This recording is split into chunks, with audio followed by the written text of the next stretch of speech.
So there are going to be times where you're so happy, and there are going to be times where you're like, wow, this is terrible. Like, what did I do? I said that And yesterday during Pride. This is going to be a little bit of a different podcast episode today. The video quality is going to be interesting. They also don't like my shirt that I'm podcasting in, but they do. Okay, so this is Hannah and Jess. We all went to college together. Can you guys say hi? Hi. Hi. So we're in Boston right now. We're visiting Hannah, and we're just relaxing a little bit. Oh no, we were supposed to film this on Friday, so I was going to go into a whole thing about, we're just relaxing before having like a hard Pride weekend. So this is now Sunday morning, and this is why we all look like shit, because we had a wonderful weekend and we haven't slept very much. I want to pick your brains and discuss the topic of working in male-dominated fields. So we're going to start in college, kind of like thought processes behind picking out majors that traditionally like guys were looking at. And then obviously we'll like go into the workforce a little bit. My hope for today's episode is to give young women some inspiration, hopefully some like younger girls, maybe in high school, maybe even in college, or if you're older and you're maybe thinking about doing a career switch. Hopefully we won't scare you too much. And I thought the three of us would be good because we started out in engineering. I failed, as you guys know, and you were pre-med. So we kind of have like three different industries that, we can talk about. I worked at a wealth management firm for for almost 7 years. And that was a little bit weird because it was like 90% males, and like the like leadership roles, like the actual advisors were pretty much all males, and then like management and executive were pretty much all males. And there was a lot of females that worked there, but they were pretty much all like assistants, or they'd be like a man, like there'd be one manager among like 10 other male managers. It was just kind of like a weird dynamic, at least that I felt. So I don't know if you guys have had anything similar. We'll get into it. So let's start out with backgrounds. Hannah, can you start out with your background, just like what you majored in and like where you're working right now? Yeah, sure. So I majored in computer science. I did a 5-year program to get my master's. Now I am a senior software engineer doing front-end web development at Energy Sage, which is a marketplace for connecting consumers to verified solar panel distributors. I don't know. I've been there 2 months. Hopefully that's a good description. All right, and Jess. So I double majored in biochemistry and biology. Ended up getting my master's at Georgetown in anatomy and physiology, and then later went to medical school at VCOM down in Blacksburg. And now I'm in my residency, which is at Inova Fairfax, which is kind of a big hospital in the Northern Virginia area. And I am doing my residency in internal medicine, which is kind of people think it's surgery because internal, but actually it's you'd be very scared if I was the one doing your surgery. I mostly diagnose people, take care of them in the hospital, and then we'll kind of send them home with a plan is really what I do. Did you guys know like that's what you wanted to do, or like at least what you wanted to major in? Like when did you know? Was it like high? There's birds in the bird feeder. Oh my God. Sorry guys, if I get a picture, I will insert a picture here. No promises. That's amazing. We just put up a bird feeder for her cat to look at. Pecan's gonna love it. Oh my God. Live cat TV. Yes. But yeah, like when you kind of figured out maybe that you were interested in the fields that you ended up going into, and maybe even like when you figured that out, and then like did you voice that opinion to anyone, like parents or teachers? How were those reactions? Because I feel like I have a different experience than some other people have had. So Yeah, I can answer that. So in high school, I decided to take a computer science class. I think the alternative was something like shop, something that sounded like I would get injured in. So did computer science, and I had a teacher who like noticed that I was doing really well and just finishing things quickly. And she encouraged me to take the next level class the next year. And then I ended up being a teacher's aide for her for one of the classes. And she encouraged me to just keep going with it. She's like, if you don't have any really other thoughts, I wanted to be a lawyer. But then I was kind of like, but I am doing really bad in government and I don't really know why I want to do this. So then I was like, computer science seems like a good option. So I did tell my parents. I feel like my mom was like, that sounds really hard. Are you sure you don't want to do something like easier that you might have a better time in? And I was like, no, I got this. A lot of delusion. That just led me to computer science at Virginia Tech in the engineering school. I was like, if I'm going to do it, I'm going to do it big. I'm going to do engineering too, because I don't do things small. I kind of always knew I wanted to do something in the medical field, but I was a little afraid. This sounds really bad, but thinking like I'm not smart enough to be a doctor. Um, well, no. Imposter syndrome. Yeah, yeah, and it was one of those things where I was like, at baseline, I'm probably like not the smartest, but if I work hard, like I can do it. And that was what I really learned actually like through college and then a little bit like mainly after college. And so when I was applying for colleges, I actually said to myself, I think I want to do pharmacy.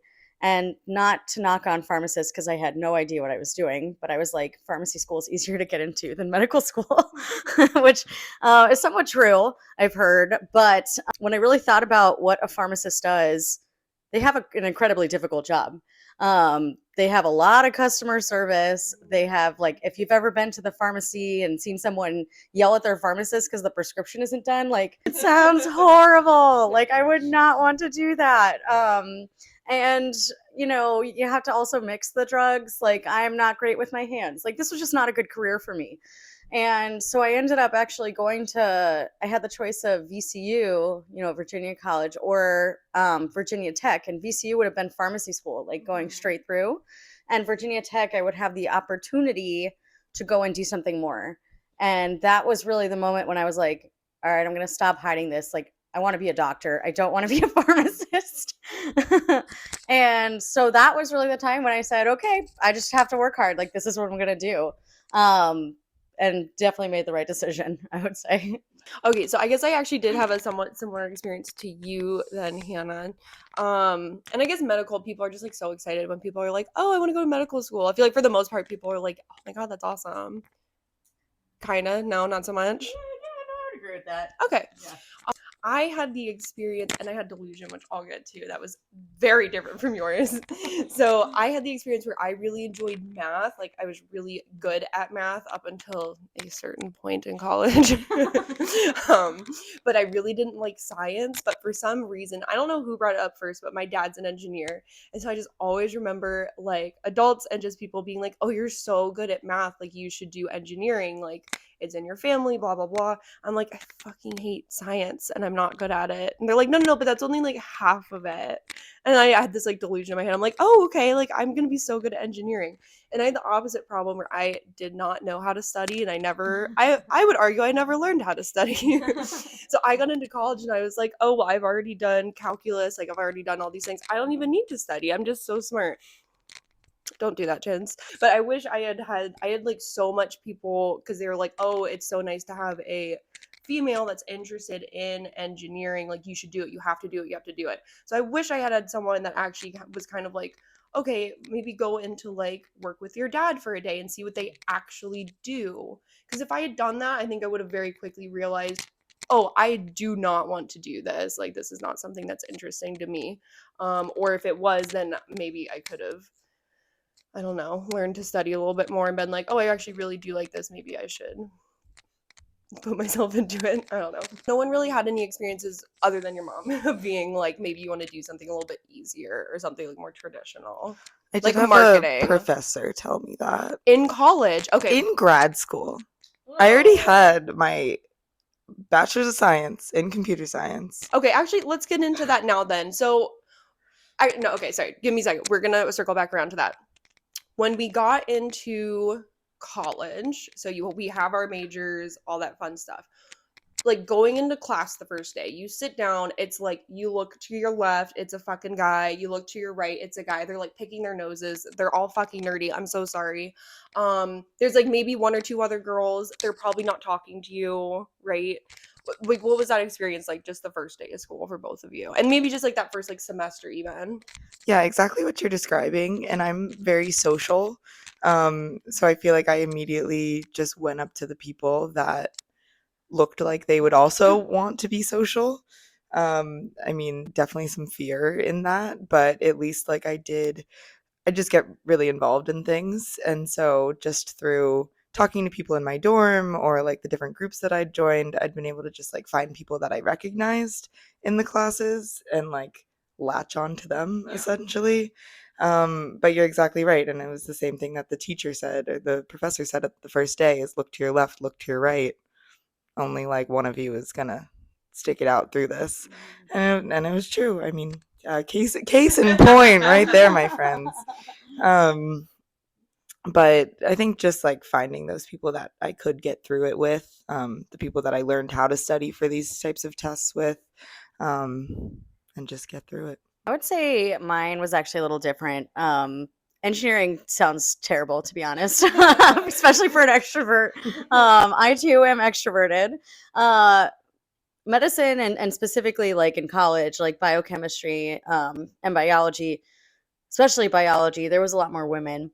In biochem, which was my main major, the one that I went into college doing, there was definitely less women, but it was still probably like a 70-30 split. And depending on the class, sometimes even 60-40.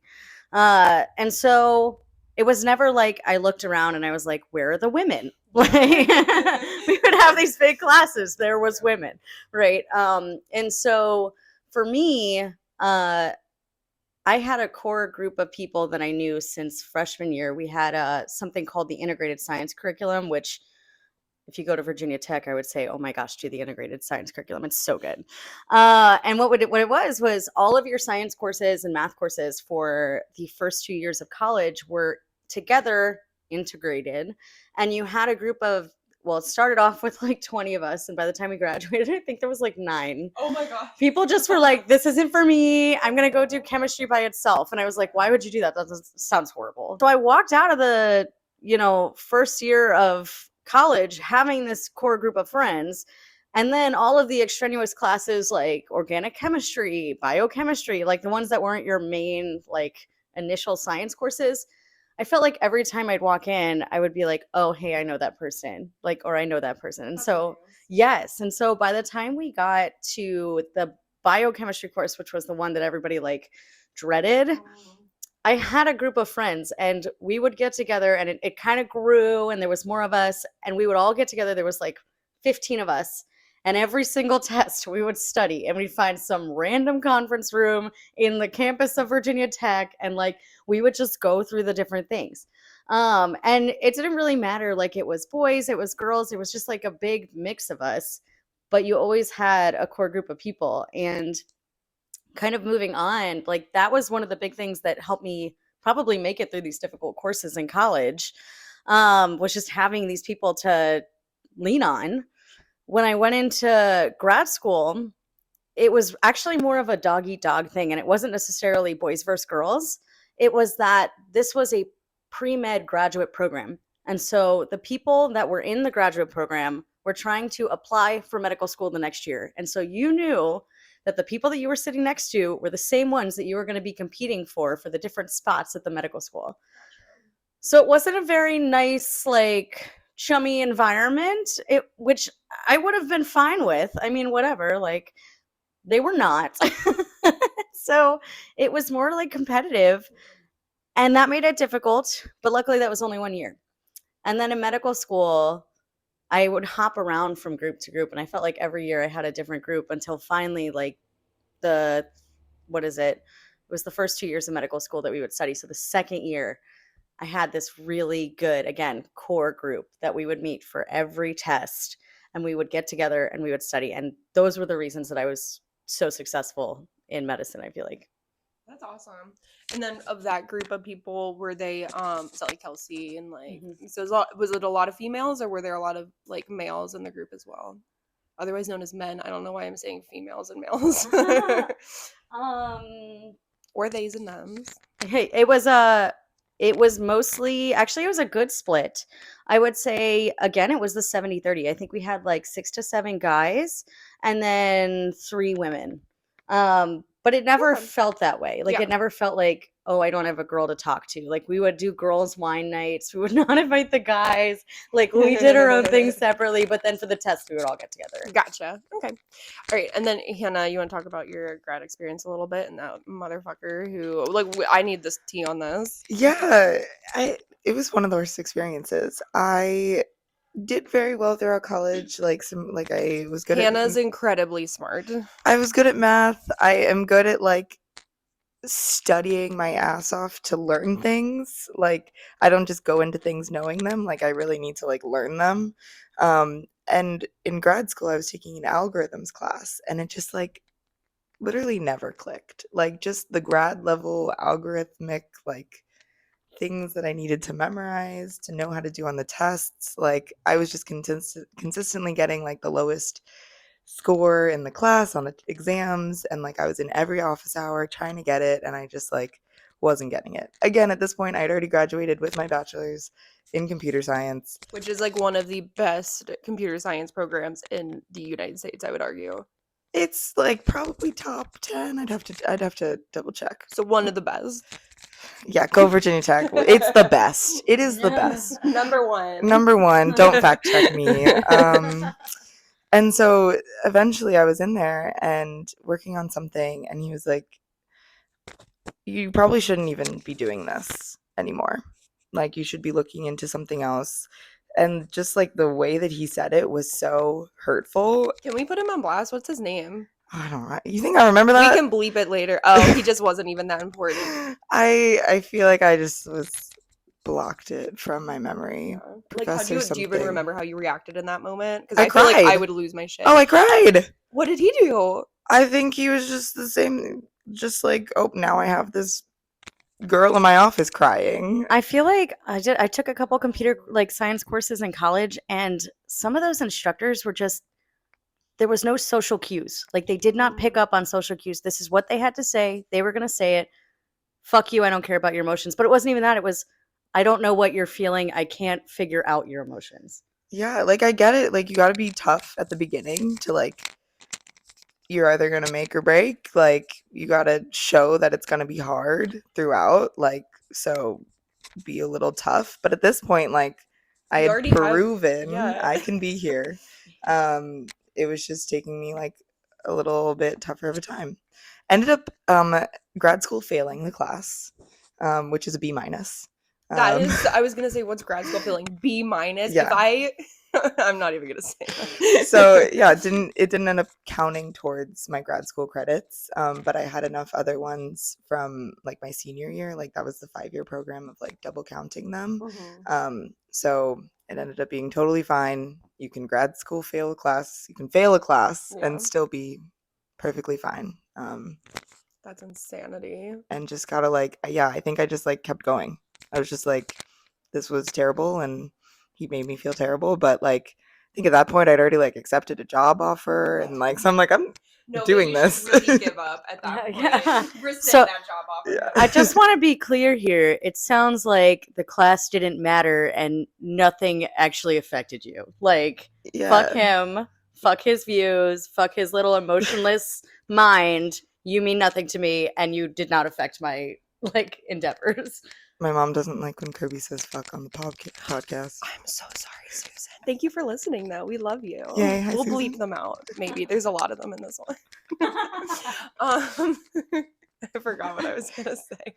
Oh, did he offer any kind of, because it sounds like he was basically like, I recognize that you're struggling. I recognize that you're trying really hard because you're consistently coming here on your own time during office hours. Did he offer any resources? Was he like, you could maybe do X, Y, and Z. Maybe you could go to this advisor.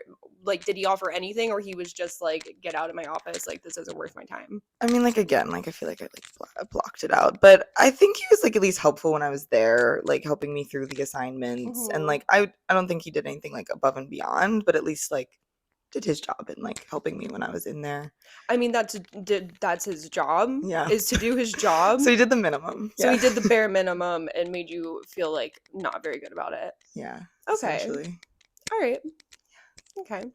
I will say, out of like high school and like college professors and everything, not too bad if that's like the one bad story. Because I can't really think of anything too much. All my professors were pretty good. I feel like they were kind of the opposite, where I'd be like, I don't really think I'm doing well in this class, and they should have been like, yeah, no, you're not. But they're like, no, you can stick it out, like come to office hours, like do the things, and which Yeah. probably just prolonged the inevitable. But I just lived in office hours, and like sometimes would end up crying in them. But that was the only one that was like not led by my own just internal feelings of yeah. fear for these exams. Yeah. Like I can do an assignment, I'll put any amount of work into an assignment to get it done, but those exams when you're then like on your own and having to like remember things. Well, and I feel like the exams are different because with the assignments, like you can really, like to your point, if you need to put a lot of time and attention into it, you can put as much work into it as you need to, which I think correlates to a better career overall. Whereas if you're like me and you put no work into anything and you just blindly go in and be like, oh, well, I can probably, not fail this test. And then I, probably don't fail it. You want you.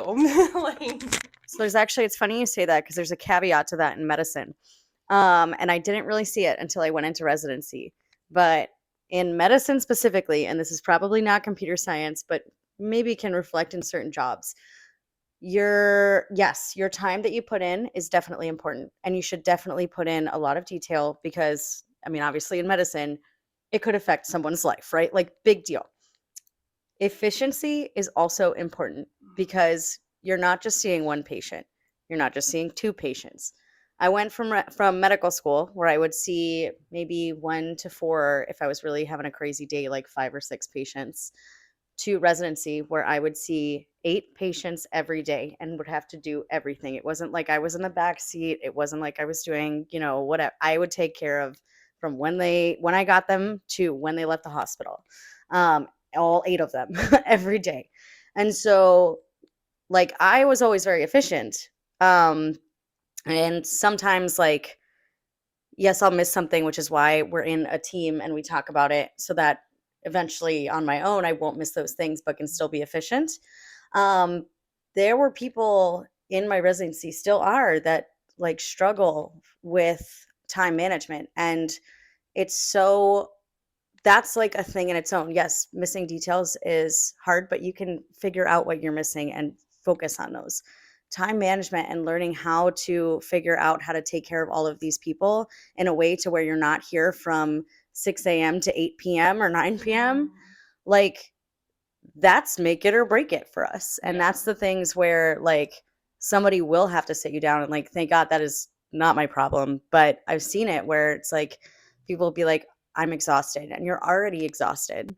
So trying to figure out how to manage your time better to where you're doing this in both a productive but efficient manner is huge. So, and I could see like that translating to something like computer science and projects to where I'm sure you have deadlines now and you have to meet those deadlines. So even though it's not like in a testing situation where you have like, I don't know, 1 hour, 2 hours to like do however many questions, I'm sure there's still a portion of you that has to be able to solve those problems to meet your deadlines for your job. Yeah.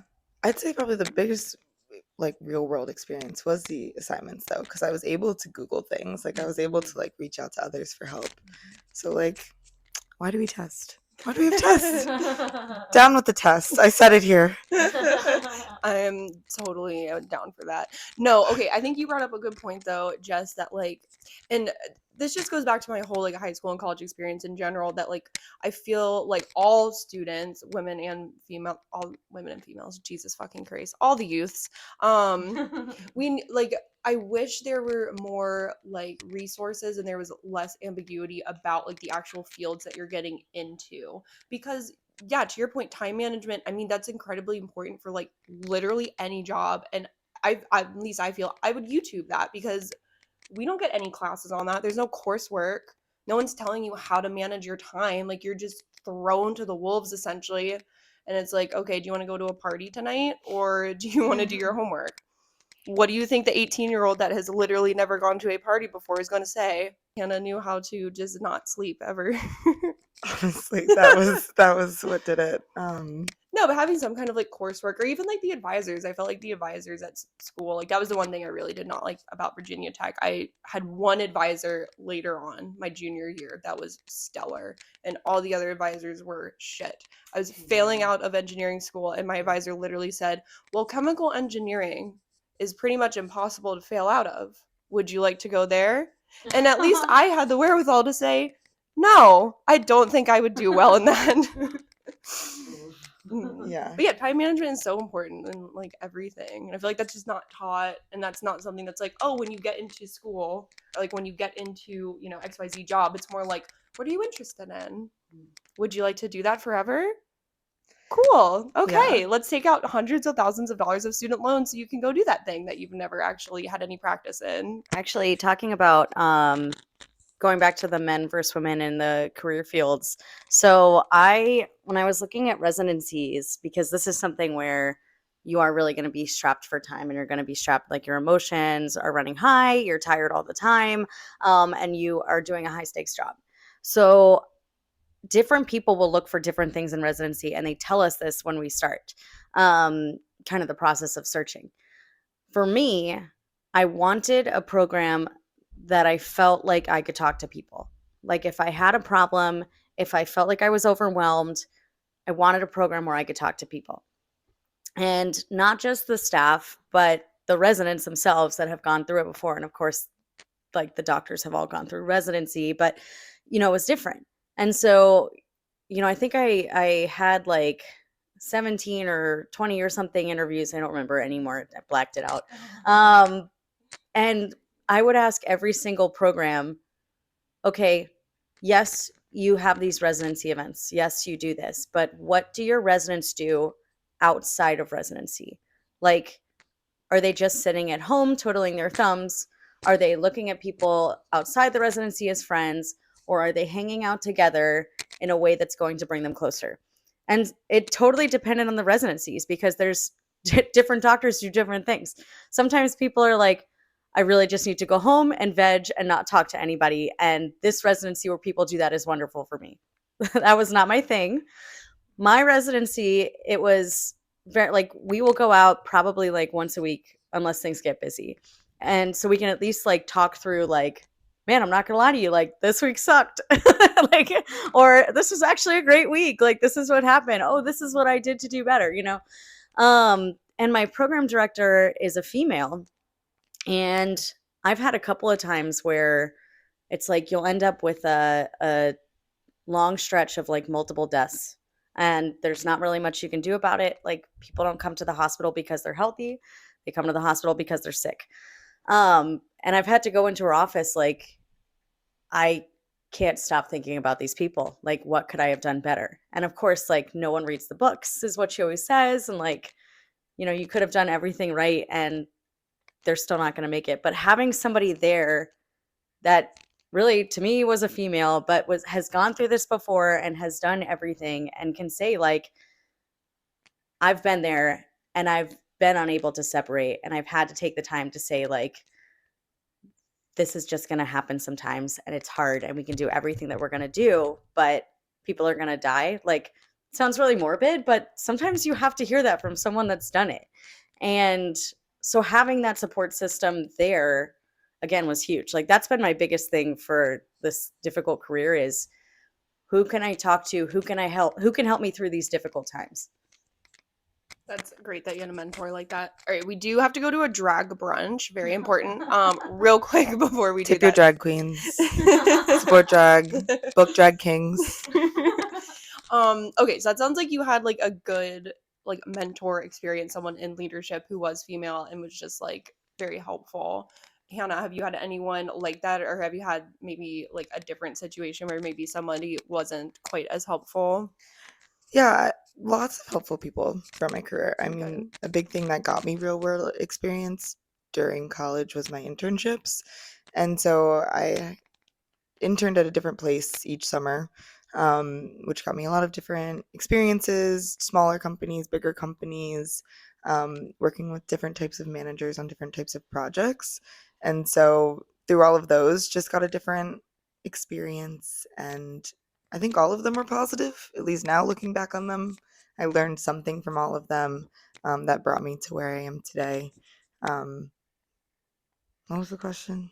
Oh, yeah. No, I think you answered it. Basically, like, have you had any like good mentors, like in work? Yeah, definitely good. I think it was almost like my supervisor Yeah. that would always become a good mentor. Like if a full-time employee is willing to take on interns, they're usually support interns and Yeah. like support the concepts of that. That's a So good point because I was forced to do an internship in order to graduate in my finance degree, which thank God because I would have not gone out and done that otherwise. It was literally a class and we didn't have any classwork. It was literally like you have this summer you have to get an internship and you'll pass, and if you don't, you fail the class and you had to pass the class to graduate. So I was like, shit. So I reached out to a bunch of places. I ended up finding one place that wanted interns. So I interned, and that's the place that I ended up working at. But I found that very similar. So that's actually probably a good piece of advice. If your first internships are so nice because you actually get a feel for like how things are working. Probably somewhat similar to in middle school, how you have to do like both schoolwork and like the residency shit. So you get a little bit of an idea of like how everything is like working. But then no one is expecting like too much of you at the beginning. And then you get a better feel for the companies. But that's a good point that I didn't think about. If they are taking the time to take on interns and like, because as an intern, you're really not doing too much to help. It's more so taking time from the company and from the people that are working at the company to kind of mentor you and show you the ropes and let you see if this is a company or a place that you would like to continue working at. yeah, and the best internships that I had me working on real things and contributing to real projects Ooh, too. very nice. But that would also be on my supervisor to find those opportunities and find things that I don't need like 3 months of prep time on because I only have 3 months there. Right. And so then like as a full-time employee, especially when I was working at MITRE, I took on a lot of interns as like people that I managed and enjoyed finding them projects and finding them things that at the end of the summer they'd be like, wow, I like actually I did something. Yay. I think we're probably done. Cool. I could keep asking you questions all day, but I would keep answering. should we bring this to drag bunch? No, I'm kidding. All right. Let us know in the comments if you have any questions. Susan, I'm very sorry about all of the cursing. I'll try to be better. No promises. No, she secretly loves it. Any final thoughts? Really quick. Any final words of encouragement for any young people? I mean, obviously, especially women, but any young people that are maybe nervous about going to college, going into the workforce, whatever the field of study that they're thinking about, just any words of encouragement. Don't do anything just because you think you should. And do things that scare you. Do the hard thing. Use that delusion to get to the solution. And just let's make changes in this world. Yeah, and I would say the hard things, the difficult things that you want to do, a lot of times it's not immediate and you're not going to get immediate gratification. So somebody once told me it's not a sprint, it's a marathon. So there are going to be times where you're so happy and there are going to be times where you're like, wow, this is terrible. Like, what did I do? I said that yesterday during Pride. But those days where you're really questioning, that's the time where you sit back and you think, this is a marathon. Why did I do this? What is my purpose? What do I really want to achieve? And that's where you decide, like, should I keep going? And for me, the answer was yes. And hopefully you have friends that can kind of gear you in a direction that you're supposed to be. But just remember, most of the time, it's not a sprint, it's a marathon. So keep working. All right, I think that just about wraps it up. Thank you for listening. Thank you, ladies, for answering my questions. Drop a comment, subscribe on YouTube, rate and review, and I'll see you next Monday. Bye.